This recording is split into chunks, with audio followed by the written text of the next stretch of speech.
चलिए स्टार्ट करते हैं अपना fourth lecture breathing and exchange of gases का। तो ये हमने छोड़ा था हमने कर लिया था आपकी रेस्पिरेटरी वॉल्यूम्स। अब करेंगे रेस्पिरेटरी कैपेसिटीज। तो सबसे पहले हमारी कौन सी कैपेसिटी आई है? Inspiratory capacity. तो ये क्या है? देखो पहले डेफिनेशन पढ़ते हैं, देन बिल्कुल अच्छे से समझाएंगे, है ना। देखो पढ़ो।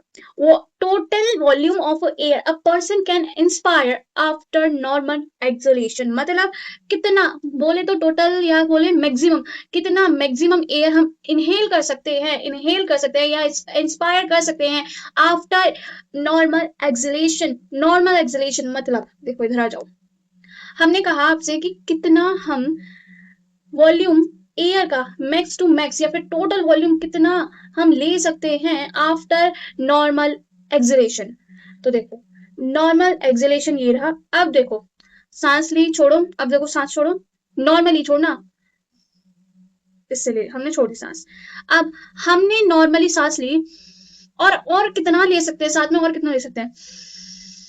बस यही है आपकी आईसी इंस्पिरेटरी कैपेसिटी कि हम आफ्टर नॉर्मल एक्सलेशन, हमने नॉर्मल एक्सलेशन करी, उसके बाद टोटल कितना इंस्पायर कर सकते हैं, कितना इनहेल कर सकते हैं, मैक्स टू मैक्स कितना टोटल। फोर्सफुली तो हम कर सकते हैं ना, हमने पहले नॉर्मली ली, देन फोर्सफुली भी जितना ले सकते हैं उसको हम कहते हैं इंस्पिरेटरी कैपेसिटी।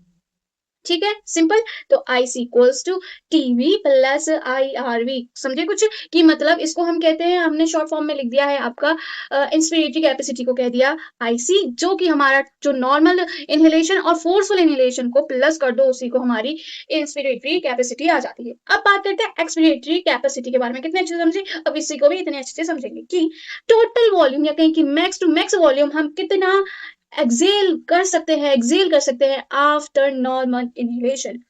हमने नॉर्मली सांस ली, उस नॉर्मल सांस लेने के बाद हम कितना कितना हम बाहर निकाल सकते हैं टोटल मैक्स टू मैक्स। मतलब जोर लगाने पे भी बात करता है कि फोर्सफुली भी अगर आप एक्सेल करेंगे उसके बाद आप कितना निकाल सकते हैं।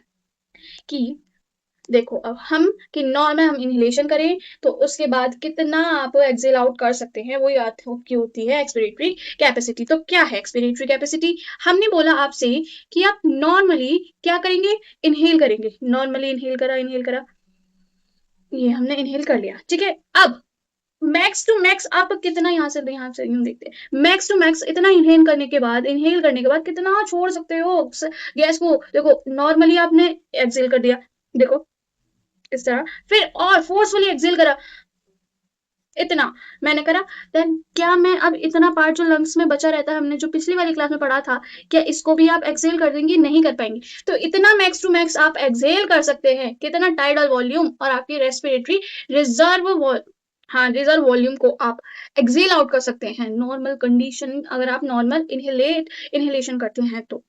समझिए कितने प्यार से समझाया कि अगर आप नॉर्मल इनहेलेशन करते हैं, नॉर्मली सांस अंदर लेते हैं, देन उसके बाद आप कितनी मैक्स टू मैक्स सांस छोड़ सकते हैं, उसी को कहते हैं हम एक्सपिरेटरी कैपेसिटी। एक्सपिरेटरी कैपेसिटी को हम tidal volume plus expiratory reserve volume बोल सकते हैं। हम तो समझ रहे होंगे कैसे, कि देखो इसको और इसको प्लस कर दो, काम खत्म। अब आगे बात करते हैं फंक्शनल रेजिड्यूअल कैपेसिटी। बड़ा ही प्यारा सा है, एक बार फिर से पढ़ते हैं, मतलब कि इसकी डेफिनेशन करते हैं। आफ्टर नॉर्मल एक्सपिरेशन, हमने नॉर्मल एक्सलेशन करा मतलब सांस छोड़ी नॉर्मली, फोर्सफुली नहीं, नॉर्मली, ठीक है।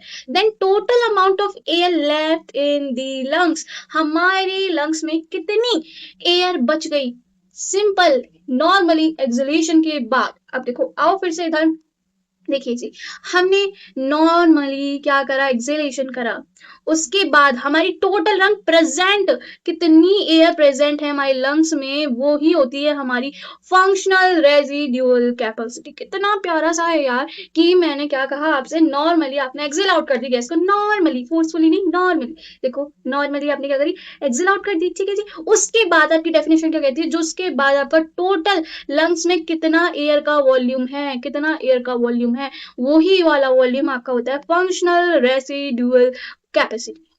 सिंपल एज दैट, कुछ है ही नहीं इसमें।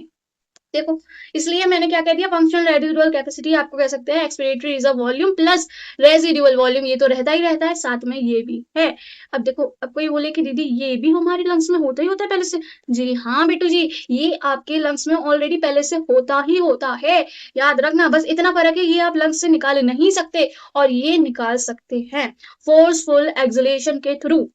कि अगर किसी को समझ में ना आए, से फॉर एग्जाम्पल आपने इनहेलेशन करा तो इसलिए टाइडल वॉल्यूम अभी आपके लंग्स के अंदर है, ठीक है। देन आपने क्या करा, फोर्सफुल एक्सलेशन कर दी, फोर्सफुल एक्सलेशन कर दी, ठीक है। तो एक तो पहले ये निकलेगा, देन उसके बाद ये निकलेगा।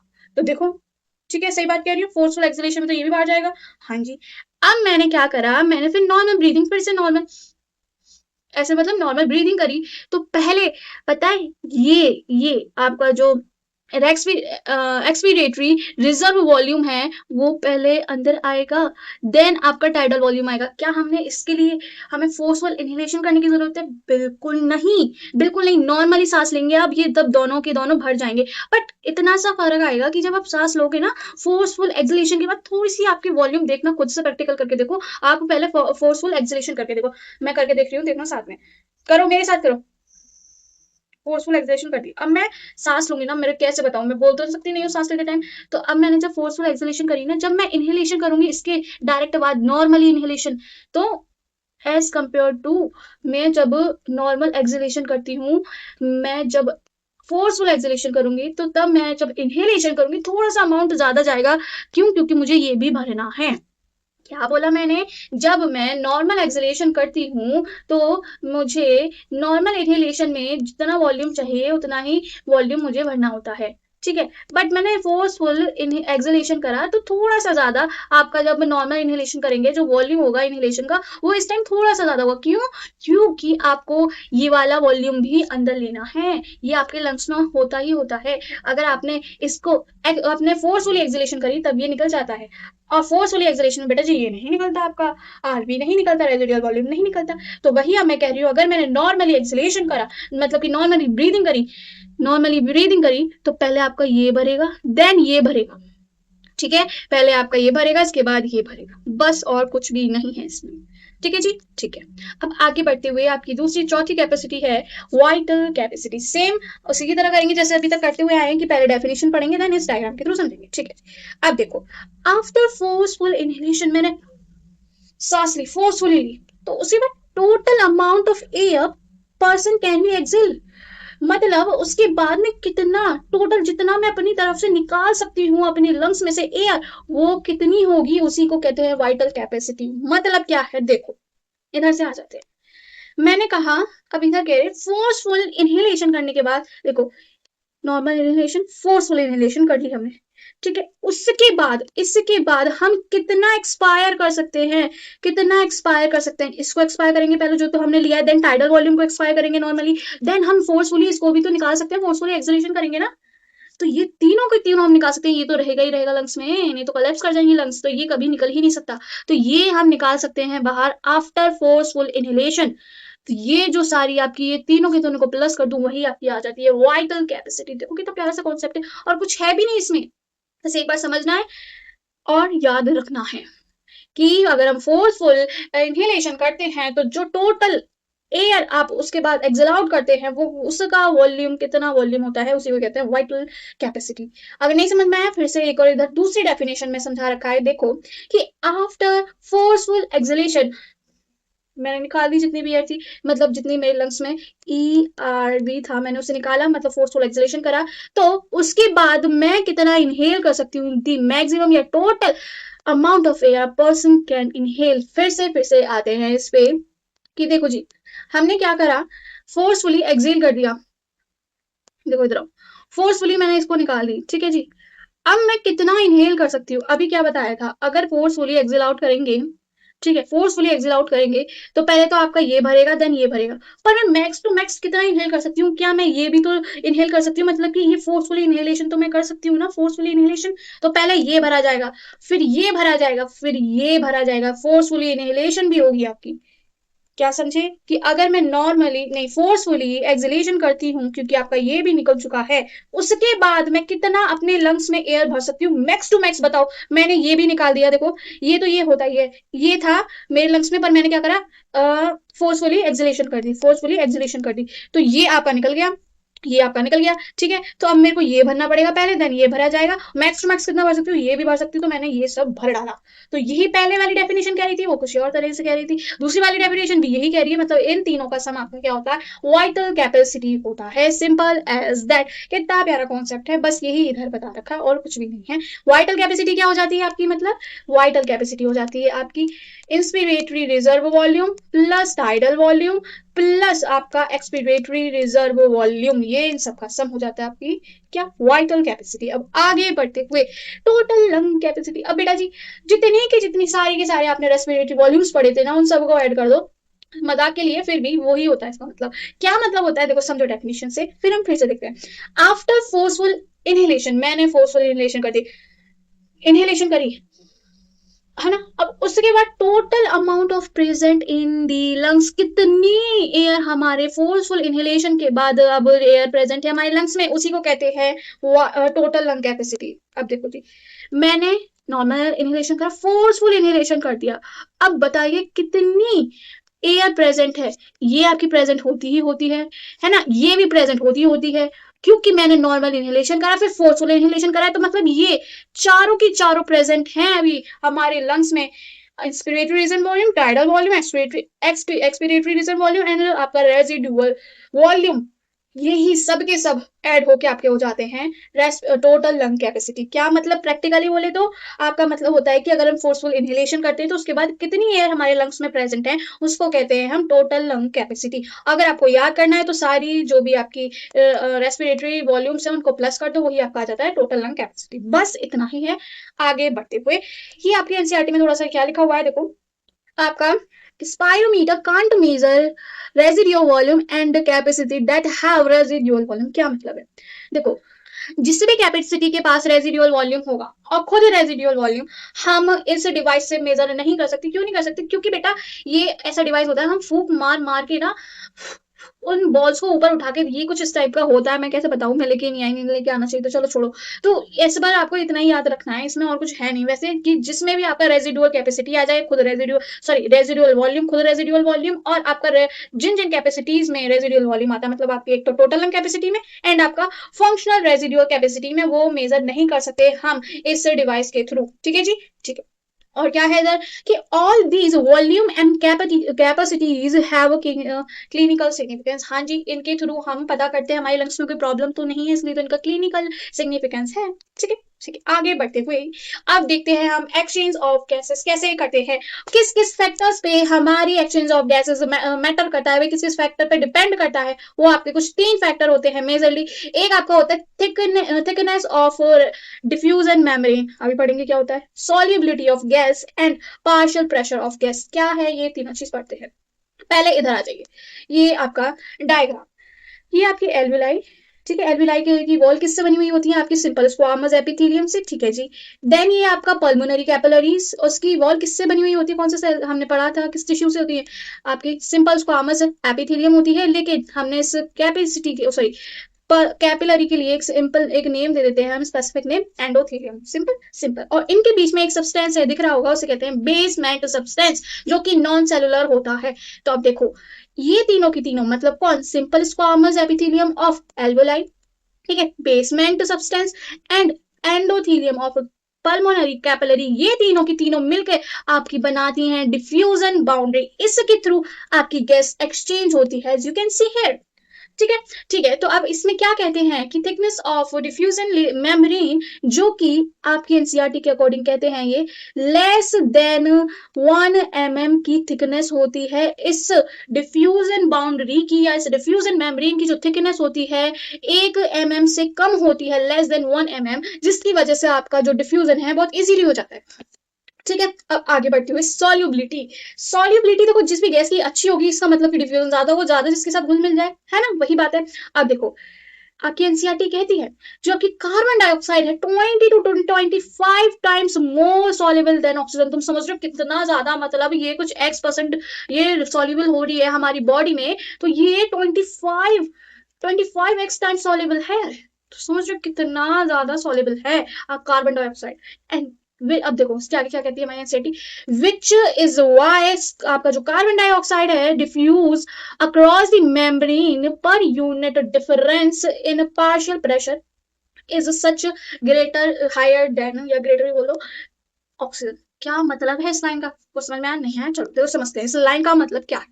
सिर्फ सपोज मान लीजिए, अभी समझाने के लिए बहुत इजी कॉन्सेप्ट करने के लिए, मान लो ये कोई कंटेनर है, ये दोनों कोई कंटेनर, मान हम पर बॉडी के अंदर बात नहीं कर सकती क्योंकि इतना स्पेसिफिक सेम पार्शियल प्रेशर दोनों साइड नहीं होता, इतना तुम्हें जाने की जरूरत ही नहीं है, ठीक है, वो भूल जाओ, बस मेरे को ये वाली लाइन समझानी है तो ये आप देखो। मान लो ये दो कंटेनर है, हमने ये दोनों के बीच में आपको ये बना लिया डिफ्यूजन बाउंड्रीज, ठीक है। इधर जो ऑक्सीजन के लिए हमने कहा है ऑक्सीजन का पार्शियल प्रेशर 100 mmHg है, सपोज करा है हमने, ठीक है।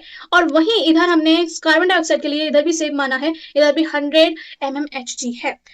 तो इधर आपका कम है एज कम्पेयर टू हेयर, इधर हायर प्रेशर है, इधर लोअर प्रेशर, इधर हायर प्रेशर है, लोअर प्रेशर। तो आपकी गैस कहाँ मूव करेगी, आपकी जो ऑक्सीजन है, ऑक्सीजन गैस है, वो कहाँ मूव करेगी, higher pressure to lower pressure. Carbon dioxide कैसे मूव करेगी, higher pressure to lower pressure. आप सुनो क्या कह रही है ये वाली लाइन, कि आपका ये जो डिफ्यूजन होगा इस ऑक्सीजन का इधर एज कंपेयर टू इस कार्बन डाइऑक्साइड का कम होगा, या हम कहे कि इस कार्बन डाइऑक्साइड का इधर जो डिफ्यूजन होगा ज्यादा होगा एज कंपेयर टू ऑक्सीजन। क्यों? क्योंकि भाई ये जो आपका कार्बन डाइऑक्साइड है 20 से 25 गुना ज्यादा सॉल्युबल है।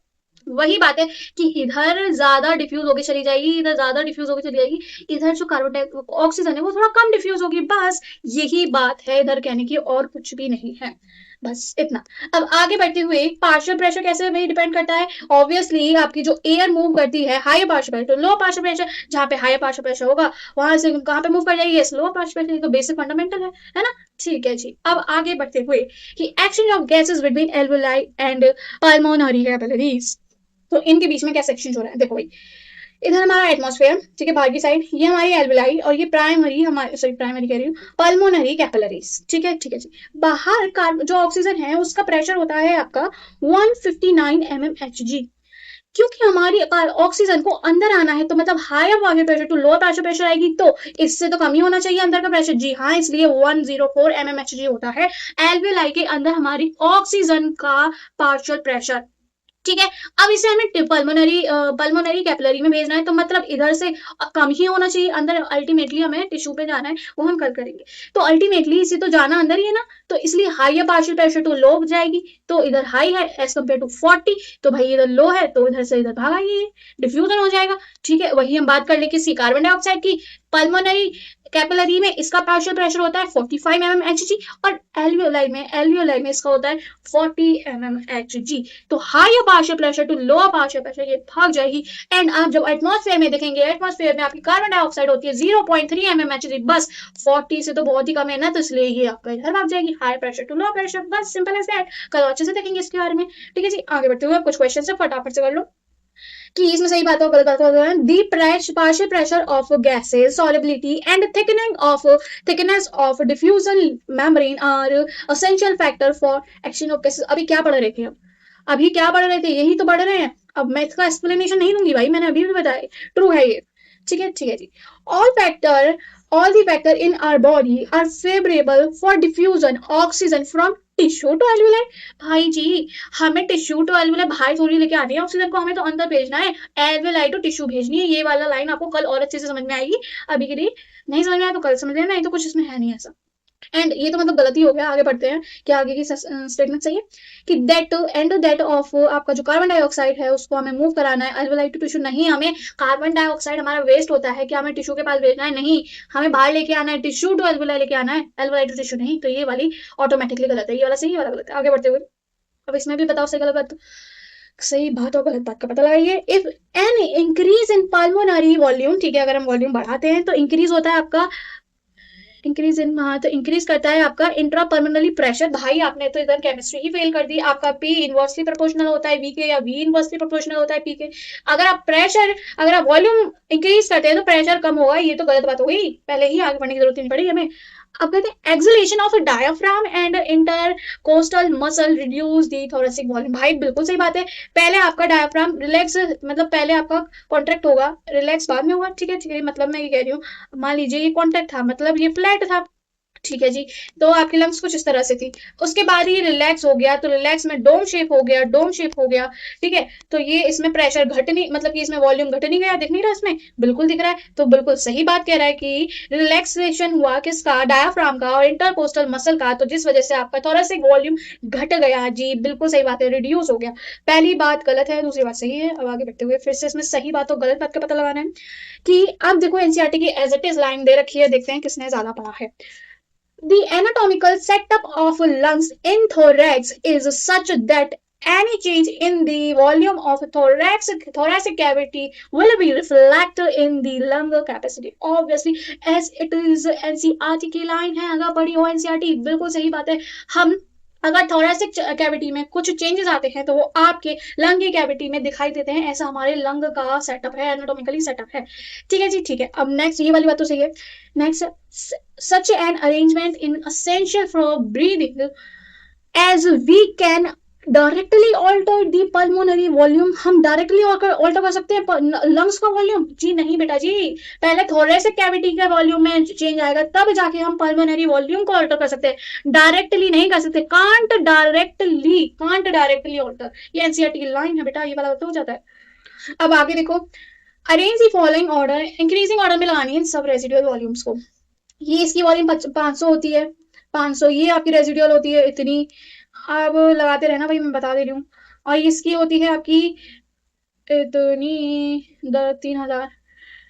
अब इस भाई वाइटल कैपेसिटी क्या क्या होती है आपकी, वाइटल कैपेसिटी होती है IRV, T plus TV plus ERV, तो ऑब्वियसली इससे तो ज्यादा ही होगी, सबसे ज्यादा होगी ये, ठीक है। तो पहली बात दिख ही रहा है, ABCD सबसे ज्यादा, इस तरह से आ जाएगा, फर्स्ट वाला ऑप्शन होगा, बस काम खत्म। अब बात करते हैं आपका the volume of air remaining in the lungs even after an normal expiration. हमने नॉर्मल एक्सपिरेशन करा, मतलब टाइडल वॉल्यूम को निकाल दिया, तो कितना कौन सी आपकी प्रेजेंट होगी, कौन सी आपकी एयर प्रेजेंट होगी, उसे क्या कहते हैं भाई, आपकी ये दोनों प्रेजेंट होगी, इसी को जो हमने कहा था फंक्शनल रेजिडुअल कैपेसिटी। ये तो ऊपर वाला कॉन्सेप्ट है भाई, इसमें ज्यादा एक्सप्लेन नहीं करेंगे, आपको समझ नहीं आया तो पहले ऊपर जाके देखिए। अब इसमें भी सही बात और गलत बात का पता लगाना है। Measurement of various respiratory volumes using a spirometer in is of no clinical assessment in pulmonary function। क्या बात करते हो, कोई भी सिग्निफिकेंस नहीं है, कोई असेसमेंट नहीं है हमारे क्लिनिक में पल्मोनरी फंक्शंस के लिए, क्या बात करते हैं, अभी पढ़ के आए हैं, बिल्कुल होती है, ये वाली स्टेटमेंट गलत है। All the respiratory volume can be measured by using this device। नहीं जी, कैसे कर सकते हैं, हमने क्या बताया था, RV, और इस जो कैपेसिटी में RV आता है उसको मेजर नहीं कर सकते, सारी रेस्पिरेटरी वॉल्यूम मेजर नहीं हो सकती, तो ये भी गलत है। ठीक है, अब आगे बढ़ते हुए, what is the pulmonary volume, what is the pulmonary volume of air inhaled by a person under normal condition after forceful exhalation। मतलब क्या है, हमने फोर्सफुल एक्सलेशन करा, तो बताइए उसके बाद हम नॉर्मली कितना इनहेल कर सकते हैं। देखो पढ़ो, एक बंदा है जिसने फोर्सफुली एक्सलेशन करा, ठीक है जी, देखो मैंने कर दिया, उसके बाद नॉर्मली मैं कितना इनहेल कर सकती हूँ, अभी भाई वही बताया था, पहले हम ERV पढ़ेंगे, देन TV भर देंगे, नॉर्मली बस इतना ही था। आज के लिए इतना ही, थैंक यू।